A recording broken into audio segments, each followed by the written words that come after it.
Why don't you go to the airport and try to use that passport? Have fun. We'll see what happens. Have fun. Go to the airport. See what happens. 지난 11월 6일 도봉구 평화의 소녀상 앞에서 수많은 민폐짓을 저질렀던 존이 소말리가 사과 방송을 진행했습니다. 그렇지만 소말리에게 돌아온 건 비난의 화살뿐이었는데요. 그도 그럴 것이 소말리의 과거 행적은 전 국민들에게 아주 잘 알려져 있고 이번 사과에서도 진정성을 전혀 찾아볼 수 없기 때문입니다. 결국 소말리는 얼마 지나지 않아 편의점에서 큰 소리로 음악을 틀고 컵라면물을 고의로 쏟아 업무를 방해한 혐의로 검찰에 불구속 송치되었습니다. 어리석게도 상황 파악을 제대로 못한 소말리는 여기에서 기행을 멈추지 않았는데요. 얌전히 법의 심판을 받는 건가 싶었던 소말리가 최근 자신의 SNS에 미국 대사관에서 재발급받은 여권을 자랑하며 한국을 모욕하는 영상을 올렸기 때문입니다. 하지만 이런 소말리의 행태를 지켜보던 한 미국인 변호사가 더 이상 참지 못하고 나섰습니다. 소말리가 생각하는 것과는 달리 이 상황이 절대 해피엔딩으로 끝나지 않을 거라고 주장하고 있는 상황인데요. 과연 해당 변호사가 어떤 주장을 하고 있는 건지 함께 알아보러 가실까요? 여러분, 안녕하세요. 저는 미국의 변호사 루카스 그레이예요. 오늘은 제가 최근에 깊이 파고들게 된 정말 흥미로운 이야기를 들려드리려고 해요. 이건 단순한 법적 사건을 넘어서는 한 나라의 놀라운 시민의식을 보여주는 특별한 이야기거든요. 사실 이런 사례는 제 20년 법조 경력에서도 처음 보는 거라 전 세계 법률가들도 주목하고 있는 케이스예요. 누군가의 잘못된 행동이 오히려 한 사회의 성숙도를 보여주는 계기가 된다는 건 꽤 아이러니하죠. 하지만 이번 사건은 정확히 그런 경우예요. 한국이라는 나라가 어떻게 법과 질서를 지키면서도 동시에 시민들의 자발적인 참여로 문제를 해결해 나가는지를 보여주는 완벽한 사례가 된 것 같아요. 처음 존이 소말리라는 이름을 알게 된 건 유튜브를 통해서였어요. 무심코 스크롤하다가 본 영상이었는데 처음에는 그냥 평범한 여행 브이로그인 줄 알았죠. 사실 저도 여행 콘텐츠를 즐기는 편이라 처음엔 그저 또 하나의 여행 영상이려니 했어요. 다른 문화를 존중하면서 그 나라의 특별한 면들을 소개하는 그런 일반적인 콘텐츠일 거라 생각했거든요. 하지만 영상을 보면 볼수록 뭔가 이상했어요. 그의 행동은 단순한 문화적 차이를 넘어서는 뭔가 악의적인 게 느껴졌거든요. 보통 여행자들이 실수로 문화적 실수를 하는 것과는 완전히 달랐어요. 그의 행동 하나하나에는 의도적으로 그 나라의 문화와 사람들을 조롱하려는 악의가 느껴졌죠. 이건 제가 법조인으로서 봤을 때도 명백한 고의성이 있는 행동들이었어요. 특히 정말 마음에 안 들었던 건 그가 나는 미국인이다라는 말을 방패 삼아 다른 나라의 법과 문화를 무시하는 태도였어요. 저도 미국인이고 20년 가까이 법조계에서 일해온 사람으로서 정말 참을 수가 없더라고요. 이건 미국인으로서의 특권이 아니라 오히려 미국의 이미지를 실추시키는 행동이었거든요. 우리가 항상 이야기하는 자유라는 건 결코 다른 이들의 권리를 침해할 자유를 의미하는 게 아니니까요. 그래서 그의 행적을 하나하나 추적해보기 시작했죠. 처음에는 단순히 전문가로서의 호기심이었는데 점점 더 깊이 파고들수록 이건 단순한 개인의 일탈이 아니라는 걸 깨달았어요. 이건 현대 소셜미디어 시대에 우리가 어떻게 다른 문화를 존중하면서 콘텐츠를 만들어야 하는지, 또한 국가가 이런 도발적 행위에 어떻게 대응해야 하는지를 보여주는 중요한 사례가 될 것 같았거든요. 와, 그런데 제가 발견한 사실들은 정말 충격적이었어요. 서울의 어느 편의점에서 있었던 일을 보면요. 이건 정말 말도 안 되는 수준이었어요. 제가 법률가로서 여러 사건을 다뤄봤지만 이렇게 노골적이고 계획적인 업무방해는 처음 봤어요. 특히 이런 행동을 자랑스럽게 방송하면서 했다는 게 더 충격적이었죠. 이건 단순한 말썽이 아니라 의도적인 도발이었거든요. 보통 업무방해라고 하면 좀 가볍게 들릴 수 있지만 이건 달랐어요. 고의적으로 라면을 테이블에 쏟아붓고 직원이 말리자 오히려 더 큰 소리로 음악을 틀고 성차별적인 발언까지 했다니까요. 이런 행동은 법적으로도 심각한 문제가 있어요. 특히 한국의 형법 체계에서는 이런 행위가 단순 업무방해를 넘어서는 여러 가지 범죄 구성 요건에 해당할 수 있거든요. 게다가 이걸 방송하면서 수익을 얻으려 했다는 점에서 더욱 문제가 심각해요. 그런데 더 충격적인 건 평화의 소녀상 앞에서의 행동이었어요. 제가 법조인으로서 세계 각국의 역사적 문제들을 많이 공부해 왔는데요. 위안부 문제는 정말 현재 진행형의 중대한 인권 문제잖아요. 이건 단순한 역사적 사건이 아니라 아직도 해결되지 않은 전 세계가 주목하는 여성 인권 문제예요. 그런 의미 있는 장소를 이렇게 모독한다는 건 법적 문제를 떠나서 인류 보편적 가치에 대한 도전이라고 볼 수 있죠. 근데 그 앞에서 춤을 추고 뽀뽀를 하고 더 놀라운 건 나중에 알고 보니 그가 이게 얼마나 심각한 문제인지 정확히 알고 있었다는 거예요. 이건 정말 충격적이었어요. 보통 문화적 차이로 인한 실수라면 이해할 수 있는데 의도적으로 역사적 아픔을 조롱했다는 건 용납될 수 없는 일이죠. 법적으로도 이런 행위는 단순한 장난이 아니라 증오범죄에 가까운 행위로 볼 수 있어요. 지하철에서도 말도 안 되는 짓을 했더라고요. 공공장소에서 일부러 부적절한 영상을 틀고 승객들을 불편하게 만들고 이런 건 어느 나라에서도 용납될 수 없는 행동이에요.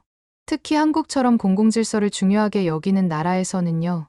공공장소에서의 이런 행동은 단순한 민폐를 넘어서 사회 전체의 질서를 해치는 행위라고 볼 수 있어요. 더군다나 이런 행동을 일부러 카메라에 담아 방송했다는 건 다른 사람들도 이런 행동을 따라할 수 있다는 점에서 더욱 문제가 되죠. 이런 일련의 행동들을 보면서 제가 특히 주목한 건 이 모든 게 우연이 아니라 철저히 계획된 행동이라는 거예요.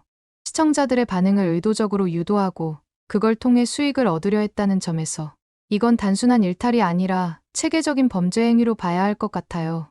근데 여기서 정말 놀라운 일이 벌어졌어요. 한국의 시민들이 직접 나서기 시작한 거죠. 이건 정말 특별한 현상이었어요. 보통 이런 상황에서는 시민들이 그저 SNS에서 분노를 표출하는 정도로 그치잖아요. 하지만 한국의 시민들은 달랐어요. 그들은 실제 행동으로 옮겼고 더 놀라운 건 이 모든 게 자발적이고 조직적으로 이루어졌다는 거예요. UDT 출신의 한 남성이 조니 소말리를 직접 찾아가서 혼내준 일이 있었는데 솔직히 처음에는 좀 당황스러웠어요. 우리 미국에서는 상상도 못할 일이거든요. 보통 미국에서는 이런 상황이 발생하면 경찰에 신고하거나 최악의 경우에도 언쟁 정도로 그치는 게 일반적이에요. 하지만 이 사건은 달랐어요. 전직 특수부대 대원이 직접 나선 거죠. 이건 단순한 분노 표출이 아니라 그만큼 이 문제가 심각하다는 걸 보여주는 상징적인 사건이었어요. 물론 폭력은 좋지 않죠. 저도 법조인으로서 폭력적 해결 방식을 옹호할 순 없어요. 하지만 이런 불의를 보고 참지 못하는 그들의 정의감은 솔직히 멋있었어요. 우리가 살면서 종종 잊어버리는 게 있는데 바로 시민의식이 얼마나 중요한가 하는 거예요. 한국 시민들은 이걸 완벽하게 보여줬어요. 그들은 자신들의 문화와 역사, 그리고 공공질서를 지키기 위해 적극적으로 나섰거든요. 이런 상황들을 지켜보다 보니 문득 한국에 직접 가봐야겠다는 생각이 들더군요. 마침 아시아 출장이 있었는데 일정을 조금 조정해서 서울에 며칠 더 머물기로 했죠. 사실 처음에는 이 사건을 그저 법적인 관점에서만 바라봤는데 점점 더 깊이 알아갈수록 이게 단순한 법적 문제가 아니라는 걸 깨달았거든요. 이건 한 민족의 아픈 역사와 그것을 기억하려는 노력, 그리고 그걸 지키려는 시민들의 의지가 모두 담긴 특별한 이야기였어요. 특히 평화의 소녀상을 꼭 찾아가 보고 싶었어요. 단순한 관광이 아니라 뭔가 마음을 전하고 싶었달까요? 법률가로서 전쟁 범죄와 인권 침해 사례들을 많이 공부해왔지만 이렇게 현재까지도 계속되는 아픔을 마주하는 건 또 다른 차원의 경험이었어요. 특히나 이런 역사적 상징물이 누군가에 의해 모욕당하는 걸 보고도 가만히 있을 수 없었죠. 우리도 뭔가 행동으로 보여줘야 한다고 생각했어요. 근처에 있는 꽃가게에서 정말 큰 꽃다발들을 준비했어요. 하얀 국화로 가득한 진짜 어마어마하게 큰 다발이었죠. 근데 너무 커서 한 번에 들고 가기도 힘들 정도였어요. 사실 꽃을 고르는 것도 많이 고민했어요. 단순히 예쁜 꽃이 아니라 존경과 추모의 마음을 담을 수 있는 꽃이어야 했거든요. 그래서 순결과 진실을 상징하는 하얀 국화를 선택했죠. 이 꽃다발이 단순히 제 개인의 마음이 아니라 전 세계 많은 사람들의 마음을 담고 있다는 걸 보여주고 싶었거든요. 제 채널을 통해 이 사건을 지켜봐온 전 세계의 시청자들도 같은 마음이었을 거예요. 우리가 비록 다른 나라에 살고 있지만 인권과 존엄성이라는 보편적 가치 앞에서는 모두가 하나라는 걸 보여주고 싶었어요. 특히 이번 방문은 제게도 특별한 의미가 있었어요. 법률가로서 많은 사건을 다뤄왔지만 이렇게 직접 현장을 방문하고 마음을 전하는 건 처음이었거든요. 이건 단순한 법적 사건을 넘어서 우리가 어떻게 역사를 기억하고 존중해야 하는지를 깊이 생각하게 만드는 경험이었어요. 미국으로 돌아와서도 계속 이 사건을 추적했는데요. 조니 소말리가 업무방해 혐의로 검찰에 송치됐다는 소식을 들었어요. 이게 얼마나 심각한 일인지 아세요? 미국의 법 체계에서는 상상하기 어려운 수준의 신속한 대응이었거든요. 제가 놀란 건 단순히 처리 속도가 아니라 한국 사법 체계가 얼마나 체계적으로 움직이는지를 봤기 때문이에요. 보통 한국에서 경찰 수사는 24개월이 걸린다고 하는데 이번엔 정말 빨리 진행됐어요. 이건 한국 당국이 이 사건을 얼마나 심각하게 보고 있는지를 보여주는 거죠. 게다가 출국 금지 조치까지 내려졌다는 게 정말 특별해요. 보통은 훨씬 더 중범죄에서도 이런 조치를 잘 내리지 않는다고 하거든요. 이건 한국 사회가 이 문제를 얼마나 중요하게 보는지 잘 보여주는 대목이에요. 특히 재미있는 건 검찰로 넘어간 다음부터예요. 제가 한국 법조계에 있는 분들에게 들은 얘기인데요. 검사들이 정말 어떻게 표현해야 할까요? 친절한 검사를 본 적이 없다고 하더라고요. 경찰은 가끔 커피도 주고 농담도 할 수 있지만 검사는 절대 그렇지 않다고 해요. 이건 정말 흥미로운 문화적 차이예요. 미국에서는 검사도 상황에 따라 좀 더 유연한 태도를 보일 수 있는데 한국은 완전히 다르더라고요. 게다가 한국의 검찰 송치는 정말 무서운 의미를 가지고 있어요. 왜냐하면 일단 검찰에 가면 90% 이상이 유죄 판결을 받는다고 하거든요. 이건 우리나라와는 완전히 다른 시스템이에요. 미국의 경우 검찰 기소 후에도 무죄 판결을 받을 가능성이 상당히 있지만 한국은 달라요. 검찰이 기소를 결정했다는 건 그만큼 증거가 확실하다는 의미라고 해요. 형사 재판도 우리와는 많이 달라요. 재판이 한 번에 끝나는 게 아니라 24회 정도의 공판기일로 나눠서 진행된다고 해요. 각 공판 사이에는 몇 달의 간격이 있을 수 있고요. 이건 정말 독특한 시스템이에요. 미국의 배심원 재판처럼 집중적으로 진행되는 게 아니라 여러 번에 걸쳐 신중하게 심리한다는 점이 특징이죠. 그리고 이 모든 기간 동안 존이 소말리는 한국을 떠날 수 없어요. 그의 감옥은 한국이 된 거죠. 이건 정말 특별한 상황이에요. 물리적으로 구금되지는 않았지만 사실상의 구금 상태나 다름없거든요. 더구나 이 기간 동안 추가 범죄를 저지르면 처벌이 가중될 수 있다는 점도 중요해요. 한국 형사법의 또 다른 특징이라고 할 수 있죠. 여기서 주목할 만한 점은 이런 시스템이 오히려 더 효과적일 수 있다는 거예요. 피고인에게 자신의 잘못을 깊이 있게 생각할 시간을 주면서 동시에 사회적 책임도 느끼게 만드는 방식이니까요. 제가 보기에는 이게 단순한 처벌을 넘어서는 일종의 교육적 효과도 가지고 있는 것 같아요. 근데 더 재미있는 건 조니 소말리의 해커 친구들 얘기예요. 사이버 범죄를 전문으로 다루는 변호사로서 이런 허점투성이 시도는 처음 봤네요. 조니 소말리의 지지자들이 해킹을 시도했다고 주장하면서 스크린샷을 올렸는데요. 아, 이건 정말 웃긴 이야기예요. 전문가의 눈으로 봤을 때 이건 그냥 아마추어의 허세에 불과했어요. 누군가가 스크린샷을 올렸는데 마치 제가 해킹당하고 독스당한 것처럼 꾸며놨더라고요. 심지어 제 이메일 주소까지 공개했다면서 말이죠. 근데 그건 이미 공개적으로 이용 가능한 정보였어요. 제 모더레이터들이 채팅방에서 공유하고 다니는 정보라니까요. 이게 얼마나 우스운지 아세요? 마치 누군가의 페이스북 프로필 사진을 캡처해서 비밀 사진을 해킹했다고 자랑하는 것과 다를 바 없었죠. 이걸 제 사이버 보안 전문가 친구한테 보여줬는데 그 친구가 한 말이 잊혀지지 않아요. 이건 해킹이 아니라 그냥 누구나 접근할 수 있는 공개된 웹페이지를 보여주는 단순한 스캔일 뿐이래요. 진짜 해커라면 절대 이런 식으로 GUI라고 부르는 그래픽 인터페이스를 쓰지 않는다고 하더라고요. 완전히 허술한 가짜라는 거죠. 제 친구는 실제로 기업들의 의뢰를 받아 보안 취약점을 찾아내는 전문가인데 이런 초보적인 시도를 보고 웃음이 멈추지 않더라고요. 이게 더 흥미로운 건 이런 시도 자체가 그들의 무지를 완벽하게 드러낸다는 거예요.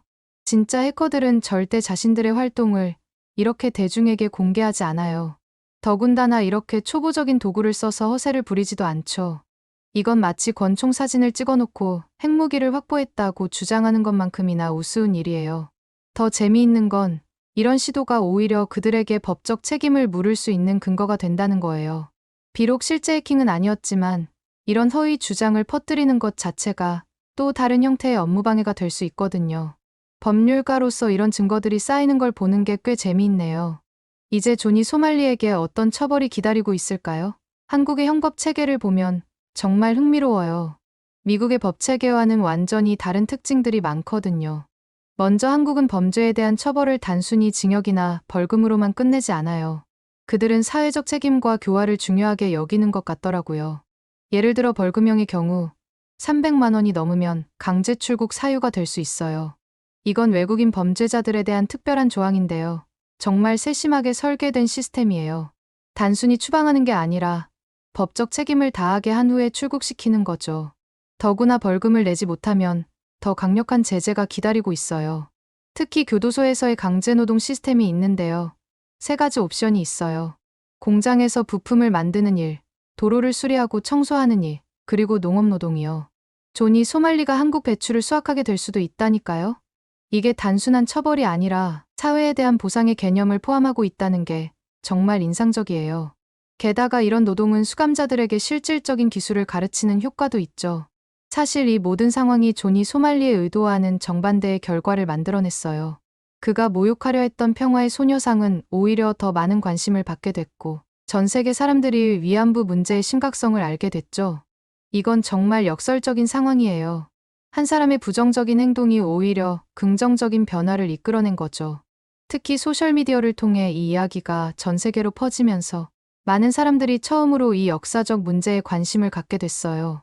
외국인들이 소녀상을 찾아 헌화하고 SNS에 관련 내용을 공유하면서 한국의 아픈 역사를 기억하고 공감하는 움직임이 생겼어요. 이건 정말 특별한 변화예요. 제가 법조인으로서 특히 주목하는 건 이런 시민들의 자발적인 움직임이 어떻게 국제적인 인권 의식 향상으로 이어지는지예요. 법적 처벌을 넘어서 시민사회가 스스로 역사적 정의를 세워가는 모습을 보는 게 정말 인상적이에요. 더구나 이런 움직임은 단순한 일회성 행사로 그치지 않고 지속적인 관심과 연대로 이어지고 있어요. 전 세계 시민들이 자발적으로 이 문제에 대해 공부하고 토론하고 기억하려 노력하는 모습은 정말 희망적이에요. 이런 현상은 우리가 디지털 시대에 어떻게 역사적 정의를 실현할 수 있는지 보여주는 좋은 예시가 된 것 같아요. 저는 이 사건을 통해 한국이라는 나라를 새롭게 보게 됐어요. 겉으로 보기엔 조용하고 질서정연해 보이지만 불의 앞에서는 결코 침묵하지 않는 정말 멋진 나라더라고요. 특히 인상 깊었던 건 시민들의 대응 방식이에요. 그들은 분노를 그저 감정적인 표출로 끝내지 않고 체계적이고 조직적으로 문제를 해결해 나갔거든요. 법률가로서 특히 놀라웠던 건 일반 시민들이 얼마나 법적 절차를 잘 이해하고 있는지였어요. 그들은 단순히 SNS에서 분노를 표출하는데 그치지 않고 증거를 수집하고 신고하고 법적 대응을 체계적으로 진행했죠. 이런 모습은 정말 배울 점이 많아요. 미국에서도 이런 시민의식이 있다면 얼마나 좋을까 하는 생각이 들 정도였죠. 아, 그리고 정말 재미있는 사실을 하나 더 발견했어요. 존이 소말리가 자기 변호사가 저를 고소하겠다고 말하는 걸 봤는데 이게 얼마나 웃긴 상황인지 아세요? 제가 20년 동안 법조계에 있으면서 이렇게 법률 시스템을 잘못 이해하고 있는 경우는 처음 봤어요. 특히 국선 변호인 제도에 대한 그의 오해는 정말 심각한 수준이에요. 국선 변호인은 그런 일을 하지 않아요. 국선 변호인의 역할은 당신을 방어하는 거지, 공격적으로 다른 사람을 고소하는 게 아니거든요. 이건 정말 기본 중의 기본이에요. 전 세계 어디를 가도 마찬가지예요. 국선 변호인은 국가가 선임해주는 변호사로 그들의 임무는 피고인의 기본권을 보호하고 공정한 재판을 받을 수 있도록 돕는 것이지 다른 사람을 공격하는 게 아니에요. 만약 정말 누군가를 고소하고 싶다면 그건 변호사 비용을 직접 지불하고 사선 변호사를 고용해야 해요. 이건 꽤 큰 비용이 들 수 있는데 특히 국제적인 사건의 경우는 더더욱 그래요. 게다가 한국에서 외국인이 누군가를 고소하려면 더 복잡한 절차들이 필요하죠. 번역본을 준비해야 하고 공증도 받아야 하고 정말 많은 시간과 비용이 들어가요. 저는 언제든지 자신 있으니 얼른 소말리가 저한테 덤벼들었으면 좋겠다는 생각도 드네요. 법적으로 신나게 압도해줄 자신이 있거든요. 사실 이런 허세는 법정에서 아무 소용이 없어요. 증거와 법리로 승부하는 게 법정이니까요. 저는 이미 그의 위법 행위에 대한 충분한 증거들을 확보해뒀고 한국 법률에 대한 깊은 이해도 있죠. 실제로 제가 다뤄본 많은 사건들 중에서도 이렇게 명백한 케이스는 드물었어요. 그가 스스로 SNS에 올린 영상들이 전부 증거가 되니까요. 법정에서는 이런 명백한 증거들이 그 어떤 허세보다도 강력한 무기가 된다는 걸 그는 아직 모르는 것 같네요. 솔직히 말하면 그가 저를 고소하려고 시도하는 것 자체가 그의 법적 지식이 얼마나 부족한지를 잘 보여주는 것 같아요. 하지만 이런 상황이 발생하면 오히려 좋죠. 그의 무지가 더 명확하게 드러날 테니까요. 법정에서는 감정이나 허세가 아닌 오직 사실과 법리만이 중요하다는 걸 그도 곧 배우게 될 거예요. 그게 끝이 아니에요. 조니 소말리가 최근에 발급받았다면서 신나게 들고 다니는 여권이 있잖아요. 보통 미국 여권은 파란색인데 그이건 보라색이에요. 이게 무슨 뜻인지 아세요? 이건 긴급 여권이라고 해서 원래 여권을 압수당했을 때만 받을 수 있는 특별한 여권이에요. 여권 전문가는 아니지만 제가 변호사로 일하면서 이런 케이스를 몇 번 봤거든요. 보통은 여권을 도난당했거나 긴급한 상황에서만 발급되는 건데 이건 명백히 그의 원래 여권이 압수됐다는 증거예요. 이런 긴급 여권은 보통 매우 제한된 기간 동안만 유효해요. 일반 여권처럼 10년이 아니라 길어야 1년 정도예요. 게다가 이건 임시 방편일 뿐이에요. 마치 운전면허증을 잃어버렸을 때 임시로 받는 종이 면허증 같은 거죠. 그가 이걸 마치 무슨 대단한 것처럼 자랑하고 다니는 게 정말 웃기는 상황이에요. 근데 더 재미있는 건 이 긴급 여권으로는 할 수 있는 게 별로 없다는 거예요. 기본적인 신분 확인, 그건 가능해요. 하지만 실제로 출국을 하거나 다른 나라로 가는 건 글쎄요. 그건 완전 다른 이야기죠. 특히 소말리처럼 법적 문제가 걸려있는 상황에서는 더더욱 그래요. 대부분의 국가들은 이런 임시 여권을 가진 사람들을 더 엄격하게 심사하거든요. 더구나 그가 한국에서 법적 문제에 휘말려 있다는 사실은 이미 입국심사 시스템에 등록되어 있을 거예요. 국제법 전문가로서 말씀드리자면 이런 상황에서 그가 실제로 이 여권으로 다른 나라에 입국하는 건 거의 불가능에 가까워요. 그가 이 사실을 모르고 있다는 게 더 재미있네요. 저는 그가 공항에서 이 여권을 들고 출국을 시도하는 모습을 상상하면 웃음이 나와요. 국제법과 출입국 관리법을 전공한 사람으로서 이런 상황은 정말 흥미진진한 법적 케이스가 될 것 같네요. 확실한 건 소말리에게 생기는 일이 아주 볼만할 거라는 겁니다. 그리고 디스코드를 통해서도 재밌는 소식이 들려왔는데요. 조니 소말리가 거기서 자기 추종자들과 대화를 나누고 있더라고요. 재미있는 건 그의 디스코드 닉네임이 소말리 앱스타인이었다는 거예요. 참고로 앱스타인은 미국에서 자수성가로 유명한 억만장자 금융인이었는데요. 미성년자 인신매매 혐의로 수감되어 있는 상태에서 의문사로 생을 비참하게 마감해버린 성범죄자예요. 이런 악명 높은 범죄자의 이름을 자신의 닉네임으로 쓴다는 건 소말리의 도덕적인 수준이 얼마나 낮은지를 보여주는 것 같아요.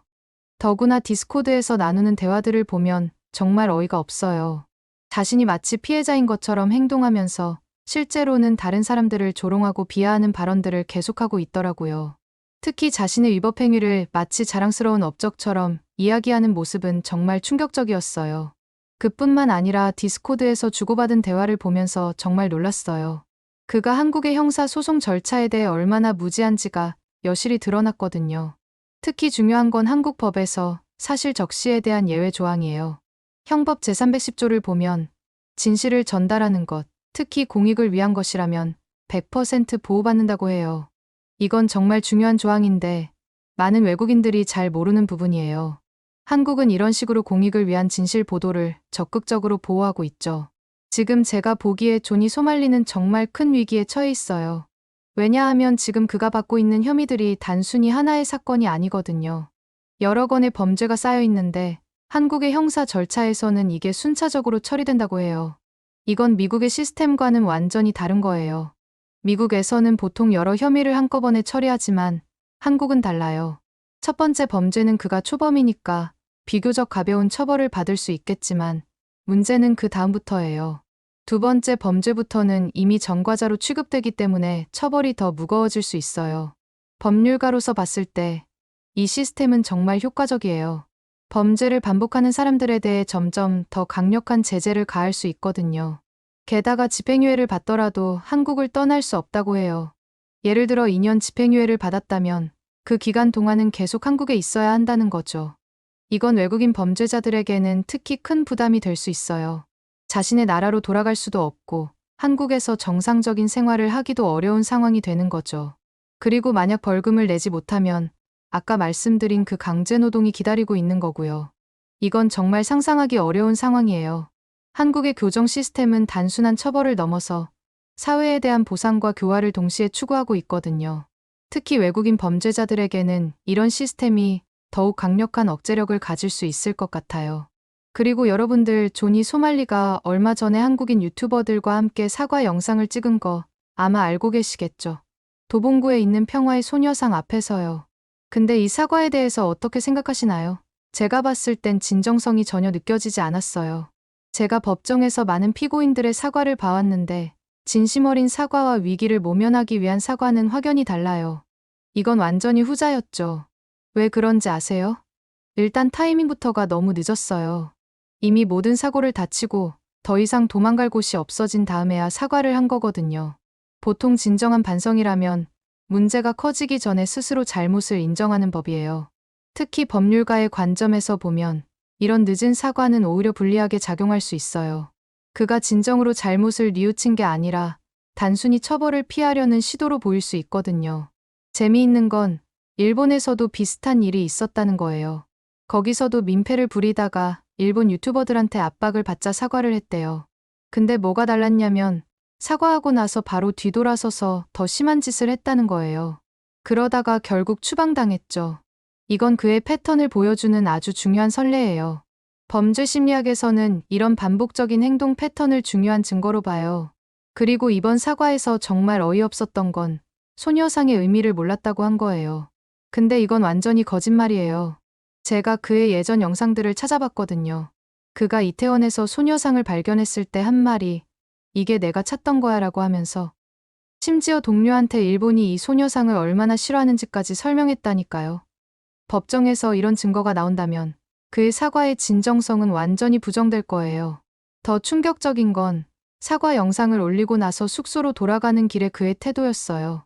방금 진심으로 사과한 사람이 보일 법한 모습이 전혀 아니었죠.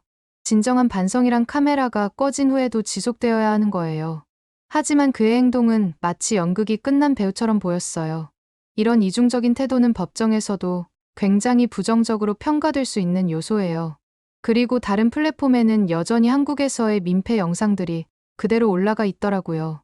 진짜 사과를 할 거면 최소한 그런 영상들부터 내렸어야 하지 않았을까요? 이건 마치 한 손으로는 사과하면서 다른 손으로는 계속해서 잘못을 저지르는 것과 같아요.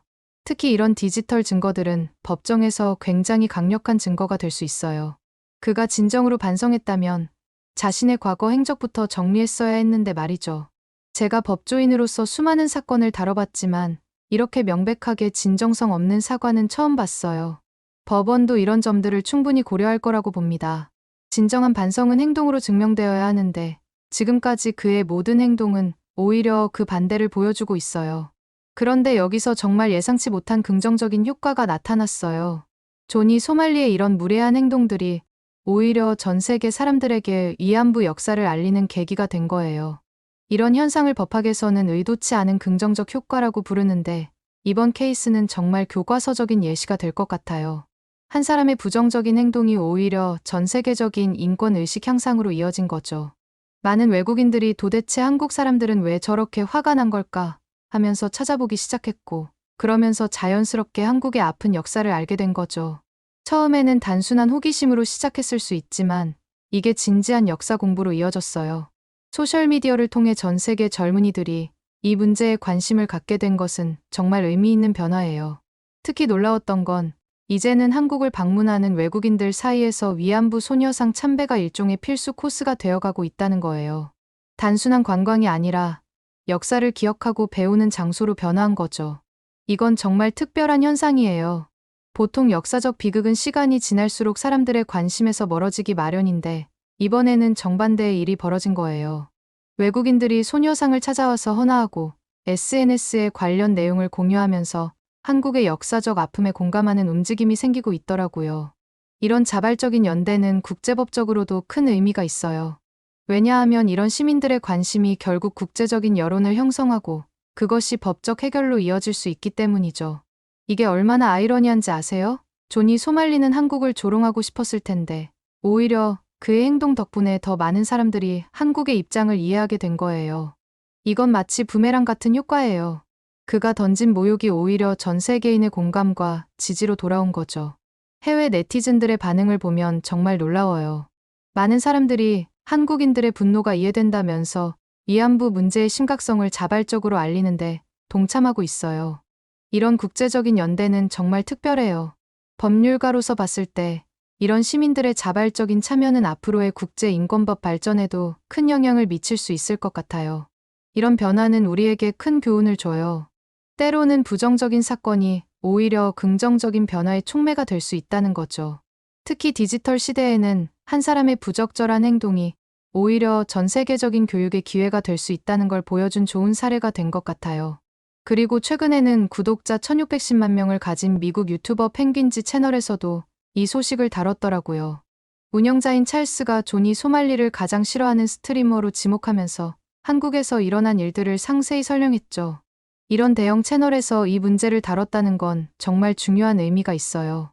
특히 미국의 젊은 층에게 큰 영향력을 가진 채널이라는 점에서 이건 단순한 뉴스 전달 이상의 의미를 가져요. 그 영상이 단 3시간 만에 조회수 100만을 넘었다는 게 정말 대단하지 않나요? 이런 반응은 이 사건이 단순한 지역적 문제가 아니라는 걸 보여줘요. 특히 댓글들을 보면 정말 놀라워요. 미국 시청자들이 한국의 입장을 적극적으로 지지하고 조니 소말리의 행동을 강력하게 비판하는 걸 볼 수 있었거든요. 펭귄즈의 영상은 단순히 사건을 전달하는데 그치지 않았어요. 한국의 문화와 역사적 맥락을 자세히 설명하면서 왜 이런 행동이 문제가 되는지를 미국 시청자들의 눈높이에 맞춰 설명했죠. 이런 방식의 콘텐츠는 문화 간 이해를 높이는데 큰 도움이 돼요. 법률가로서 보면 이런 문화적 이해가 깊어질수록 국제적인 법적 협력도 더 원활해질 수 있거든요. 특히 인상적인 건 이 영상이 한국어로 번역되어 다시 한국에서 화제가 되는 선순환이 일어났다는 거예요. 이렇게 서로 다른 문화권의 사람들이 하나의 사안을 두고 공감대를 형성하는 걸 보는 건 정말 특별한 경험이에요. 소셜미디어가 가진 순기능을 완벽하게 보여주는 사례라고 할 수 있죠. 이런 걸 보면서 느끼는 게 세상에는 아직 정의가 살아있다는 거예요. 제가 20년 동안 법조계에서 일하면서 많은 사건을 봐왔지만 이렇게 자연스럽게 정의가 실현되는 경우는 드물었어요. 특히 인상적인 건 이게 위에서 아래로의 강제가 아니라 시민들의 자발적인 참여로 이루어졌다는 거죠. 한 사람의 잘못된 행동이 오히려 더 많은 사람들에게 진실을 알리는 계기가 될 수 있다는 것도요. 이런 현상은 법학에서 역설적 정의 실현이라고 부를 만한데 정말 교과서적인 사례가 될 것 같아요. 이 모든 상황을 지켜보면서 든 생각이 법이라는 게 참 재미있다는 거예요. 미국에서는 이런 일이 벌어지면 아마 훨씬 더 복잡하고 시간도 오래 걸렸을 텐데 한국의 시스템은 놀라울 정도로 효율적이더라고요. 예를 들어 미국에서는 이런 사건이 발생하면 우선 관할권 문제부터 시작해서 배심원 선정, 증거 채택 절차 등으로 몇 년은 걸릴 수 있어요. 하지만 한국은 달라요. 검찰 송치부터 재판까지의 과정이 놀라울 정도로 신속하고 체계적으로 진행되죠. 특히 한국 시민들의 대응 방식이 정말 인상적이었어요. 그들은 단순히 화를 내는 것에 그치지 않고 체계적으로 증거를 수집하고 법적 절차를 따르면서도 동시에 필요할 때는 직접적인 행동도 서슴지 않았잖아요. 이건 정말 배울 점이 많은 것 같아요. 예를 들어 그들은 소셜미디어를 통해 정보를 공유하면서도 동시에 그것이 법적 증거로 사용될 수 있도록 체계적으로 기록을 남겼어요. 더 놀라운 건 시민들이 법률 지식을 자발적으로 학습하고 공유했다는 거예요. 미국에서는 대부분의 사람들이 변호사에게 모든 걸 맡기려고 하는데 한국의 시민들은 직접 법을 공부하고 이해하려고 노력했죠. 이런 적극적인 시민 참여야말로 진정한 법치주의의 기반이 되는 것 같아요. 제가 봤을 땐 이 사건은 앞으로 국제법 교과서에서도 다뤄질 만한 중요한 사례가 될 것 같아요. 한 나라의 시민들이 어떻게 법과 질서를 지키면서도 효과적으로 정의를 실현할 수 있는지를 완벽하게 보여주는 사례니까요. 이제 조만간 조니 소말리는 자신의 행동에 대한 대가를 치르게 될 거예요. 어쩌면 그가 그토록 조롱했던 한국에서 배추를 직접 수확하게 될지도 모르죠. 법률가로서 보면 이런 형태의 교정 시스템이 굉장히 흥미로워요. 단순히 가두는 것이 아니라 사회에 실질적으로 기여하게 만드는 거니까요. 특히 농업 노동은 육체적으로는 힘들지만 자연과 함께하면서 자신을 돌아볼 수 있는 좋은 기회가 될 수 있어요. 근데 솔직히 그게 나쁘지만은 않을 것 같아요. 가끔은 이런 직접적인 교훈이 필요한 법이니까요. 지금까지 본 많은 사례들 중에서도 이런 형태의 처벌이 재범률을 낮추는데 꽤 효과적이었다고 해요. 특히 SNS 스타처럼 현실 감각이 부족한 사람들에게는 이런 실제적인 노동 경험이 귀중한 교훈이 될 수 있죠. 이 이야기를 마무리하면서 드는 생각이 우리가 살고 있는 이 시대에 한 사람의 부정적인 행동이 오히려 긍정적인 변화를 이끌어낼 수 있다는 게 참 신기하네요. 소셜미디어 시대의 특징이라고 할 수 있죠. 한 사람의 부적절한 행동이 전 세계적인 관심과 토론을 불러일으키고 그것이 또 다른 긍정적인 변화로 이어지는 거예요.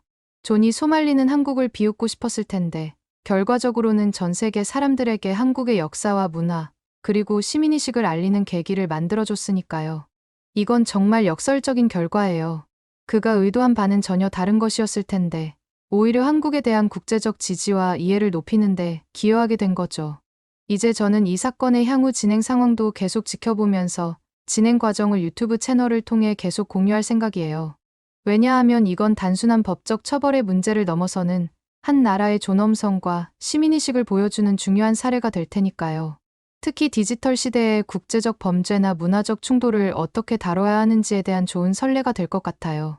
하루빨리 조니 소말리가 한국에서 죗값을 제대로 치르길 바랍니다. 오늘의 사연은 어떠셨나요? 오늘의 사연이 마음에 드셨다면 좋아요만 한번 눌러주세요.